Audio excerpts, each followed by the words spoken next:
Dahil lang sa mas malaki ang Thailand at mas maraming media coverage, kontrabida na ang Cambodia ngayon. Ang pangalan ko ay Srenia. Hindi ako politiko.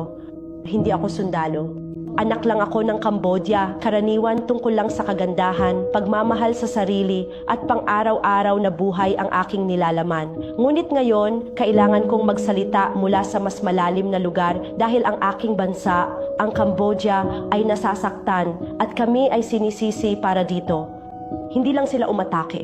Binaluktot nila ang kwento sa loob ng kanilang bansa at sa pandaigdigang komunidad at iyon ay labis na nasaktan sa amin. Ngunit ang katotohanan ay hindi nagpapasya sa pamamagitan ng kayamanan o kapangyarihan. Nagpapasya ito sa integridad. Tulad ng paghusga natin sa tao hindi sa salita kundi sa aksyon, dapat din nating gawin ito sa bansa. Inaangkin ng Thailand na mahal nila ang kapayapaan, ngunit tingnan ang kanilang aksyon. Una, pumasok ang puwersa ng Thai at binaril ang sundalong Cambodia. Pangalawa, hiniling ng Cambodia na maayos ang usaping ito sa ICJ, ngunit tumanggi ang Thailand. Ikatlo, isinara ng Thailand ang hangganan ng one-sidedly. Pang-apat, nagbanta silang puputulin ang ating kuryente at internet.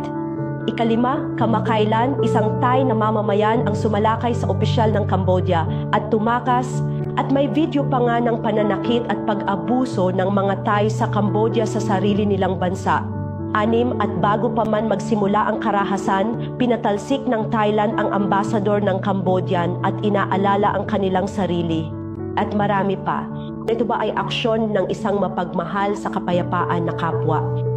Dahil gusto kong magtanong sa iyo ng isang katanungan mula sa isang tao patungo sa isa pa, ano ang benepisyo ng Cambodia sa sitwasyong ito?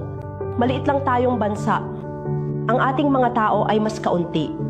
Ang ating ekonomiya ay umuunlad pa rin at kamakailan lamang ay gumaling tayo mula sa ating huling digmaang sibil.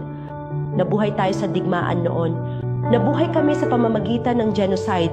Alam natin ang halaga ng karahasan.